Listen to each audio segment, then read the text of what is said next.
مستمعينا الأعزاء، مستمعي فيش غيرلك وراديو حريتنا، معاكم محمد حسين. نقدم البرنامج لغاية ما يجي الدكتور أحمد ينضم إلينا على الهواء. مبسوط جدا إن أنا معاكم النهاردة، وكنت أعتقد دكتور أحمد أخي العزيز. نتكلم النهاردة عن الأوتوجينيك. الأوتوجينيك هو مرحلة تتبع مرحلة التفكير المنطقي وتتبع مرحلة التفكير الابتكاري والإبداعي. حابب قبل ما نتكلم عن موضوع الأوتوجينيك أتكلم معاكم في حاجة استكمالا للي قاله الدكتور أحمد الحلقة اللي فاتت عن الإبداع. اتكلمنا الحلقة اللي فاتت عن الإبداع، بس يهمني قوي إن أنا أفسر لحضراتكم فرق مهم جدا ما بين الابتكار والإبداع. مصطلح الابتكار هو مصطلح بيعني إن الإنسان بيتعامل مع الشيء اللي قدامه بطريقة مش هي دي، مش للهدف اللي اتصنع من أجل الشيء. يعني مثلا عندي كوباية مية، المفروض إن المية أنا بشرب فيها، فاستخدم كوباية المية عشان أحط فيها وردة، فده ابتكار. حد بيستخدم الحاجة علشان بطريقة مش هي دي الطريقة اللي اتصنعت من أجلها الحاجة، ده الابتكار. الإبداع قصة مختلفة شوية. الإبداع إن أنا بوجد حاجة من العدم، بوجد حاجة ما كانتش موجودة قبل كده. يعني زي الفنانين اللي بيرسموا، اللي بيعملوا أعمال إبداعية ما كانتش موجودة قبل كده. إنشاء الحاجة من العدم هو ده الإبداع.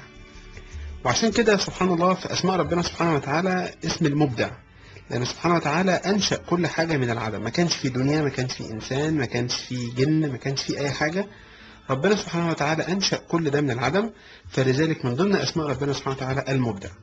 لكن ما فيش مثلا في أسماء ربنا سبحانه وتعالى المبتكر، ما فيش. ربنا ما ابتكرش، ما قعدش استخدام حاجة قائمة في وضع جديد. لكن الإبداع ربنا سبحانه وتعالى أنشأ كل حاجة من العدم from zero زي ما بيقولوا الأجانب. الفرق ده بيخلينا نهتم انه احنا مش طالبين من كل الناس انها تكون مخترعة او انها تكون مبدعة، لكن احنا عندنا مراحل. اول مرحلة ان الانسان يفكر بشكل منطقي، بشكل سليم، ويتعامل مع المتغيرات اللي حواليه بشكل صحيح. المرحلة اللي احسن منها شوية او المرحلة اللي اعلى منها شوية هي مرحلة ان الانسان يكون مبتكر، انه نتعامل مع المعطيات اللي حوالينا والمتغيرات اللي حوالينا عشان نوجد منها واقع جديد، نوجد منها شيء جديد نقدر نتعايش معاه بشكل احسن في حياتنا. المرحلة الثالثة اللي بنوصل لها مرحلة الإبداع اللي بنسميها الكرييشن. وعشان كده في فرق في الإنجليش ما بين مصطلح الكرييشن اللي هو الإبداع والإنوفيشن اللي هو الابتكار. ولما بنيجي نمسك الكمبيوتر بنعمل إيه؟ بنكرييت فايل، لأنه ما فيش الفايل ده مش موجود أصلا، فإحنا بنعمل له كرييشن، بنبدع الفايل ده على الكمبيوتر. المرحلة الثالثة بنوصل لها مرحلة الإبداع، يعني بأبدع حاجة أو بخترع حاجة أو بأوجد حاجة من العدم. بتعامل مع المتغيرات اللي حواليا لإنشاء حاجة ما كانتش أصلا موجودة قبل كده، ما كانتش أصلا في حياتي، ما كانتش أصلا عند البشرية. ده الفرق ما بين الإبداع والابتكار. حبيت أبدأ بس مع حضراتكم بالجملة الصغيرة دي. النهاردة هنتكلم عن كونسبت جديد خالص اكتشف سنة 2005 أو 12 سنة 2005، اسمه الأوتوجينيك مايند بروجرامينج. بالعربي احنا بنترجمه التفكير الافتراضي أو التخيل الافتراضي. طيب يعني ايه هو اصلا؟ ايه فكرته؟ فكرة التدريب ده او فكرة الاوتوجينيك ده ايه؟ الاوتوجينيك قائم اصلا على فكرة انه العقل بتاعنا منقسم الى جزئين. جزء منظم او مبرمج، وده بيقع فيه التصرفات المبرمجة، ردود الافعال المبرمجة. زي مثلا واحد يقول لك صباح الخير، ما بفكرش، بتقول له صباح النور. واحد تاني قال لك السلام عليكم، ما بتحتاجش تفكر تقول هرد عليه اقول له ايه، برد عليه اقول له وعليكم السلام ورحمة الله وبركاته. يعني الحكاية مبرمجة.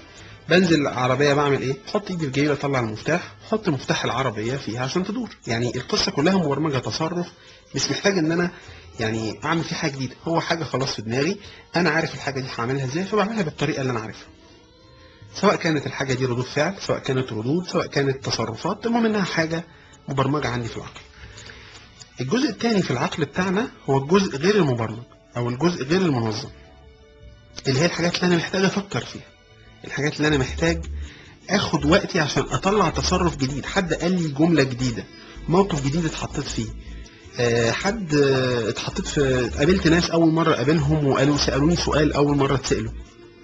ودي احيانا كتير بنقابلها واحنا في دوراتنا التدريبية، بتتسأل سؤال خارج الموضوع، يعني داخل تتكلم في موضوع فتلاقي نفسك بتتسأل في موضوع تاني خالص، والمفروض انك تجاوب المتدرب على السؤال اللي هو عاوزه.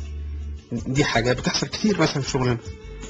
طيب الجزء ده احنا بنتعامل معاه ازاي؟ في ناس عندها لان ربنا اداها الملكه دي، لان هي اتربت بشكل عودها على ده او مرنها على ده، عندها اللي احنا بنسميه سرعه البديهه، انه يستطيع انه ينظم افكاره وينظم المعطيات الجديده اللي مرت حواليه، والمعطيات اللي هي اول مره يشوفها واول مره يحتك بيها، يقدر ان هو ينظمها ويقدر ان هو يطلع بنتائج بسرعه، ويقول عليه ايه ده، الراجل اللي عنده سرعه بديهه، او البنت دي عندها سرعه بديهه، تقدر ان هي بسرعه جدا تجمع افكارها وترد. سرعه البديهه، ما بين سرعه البديهه وبطء البديهه يظهر هنا مصطلح الاوتوجينيك مايند بروجرامينج. ان احنا اوتوجينيك، الاول كلمه اوتو يعني ذاتي، يعني انت من نفسك عقلك بيطلع الافكار اللي عندك. يبقى اوتو هي ذاتي، كلمه معناها كلمه ذاتي. جينيك يعني الطريقه اللي بيعمل بيها الدماغ، او الطريقه اللي بيعمل بيها العقل.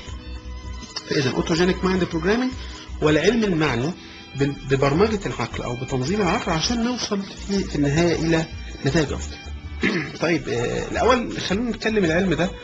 العلم ده انشأه عالم اسمه جاك هنري. جاك هنري عالم انجليزي موجود، بدأ يدرس علوم كتيرة جدا متعلقة، وهو اصلا تخصصه علم نفس.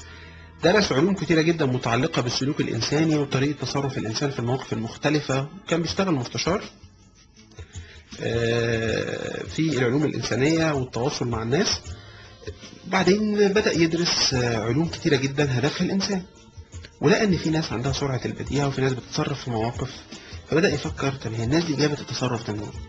إزاي الناس دي قدرت تعمل ده؟ يعني ده بيتم إزاي؟ إيه اللي بيحصل في مخهم؟ وخرج لنا سنة 2005 بكونسبت أو بمفهوم أو بمحتوى الأوتوجينيك مايند بروجرامينج، برمجة العقل بشكل ذاتي.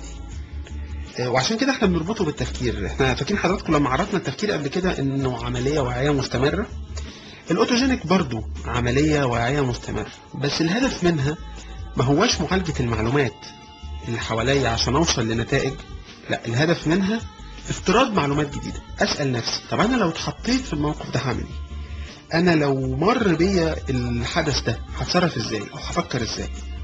فأنا بفترض معلومات أو بفترض متغيرات تحصل لي وأنا بعيد خالص عن الأحداث دي. بفترض إن المتغيرات دي قد تحدث ليا، وأبدأ أفكر طب لو حصل لي الموضوع ده هتصرف إزاي؟ مش مقصود إن أنا أسرح، مش مقصود إن أنا أعمل أحلام يقظة إطلاقا، مقصود إن أنا أفكر ذهنيا لو طرق عليا الجانب ده هعمل إيه؟ يعني هتصرف إزاي؟ هتصرف إزاي في الموقف الجديد اللي بيمر عليا؟ واللي دايما بيخلينا نفكر في الحكاية دي بشكل مستمر، واللي دايما بيخلينا ننشغل بيها، ان في بعض الاعمال اصلا قائمة على الحكاية دي.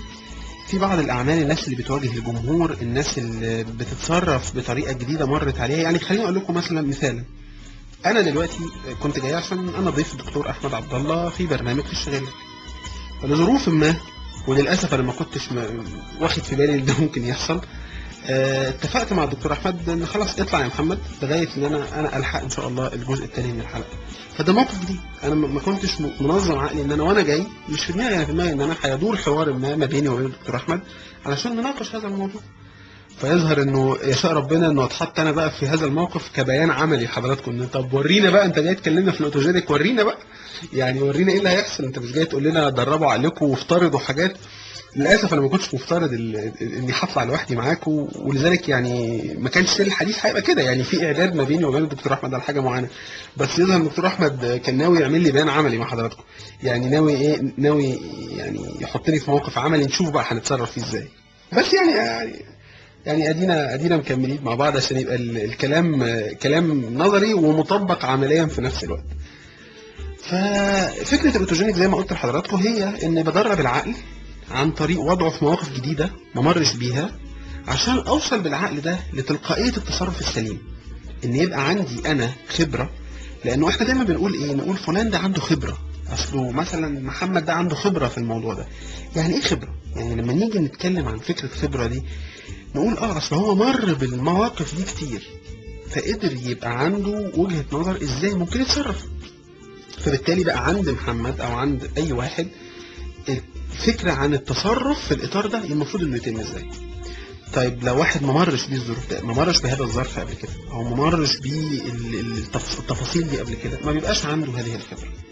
دورنا في الأوتوجينيك إن إحنا نتعامل مع الإنسان ونحطه في حالة تخيلية افتراضية اقول له طب افرض ان انت اتحطيت في الموقف ده، افرض ان وانت ماشي في الشارع حصل كذا، تعمل ايه؟ ايه هي الطريقة العقلية اللي انت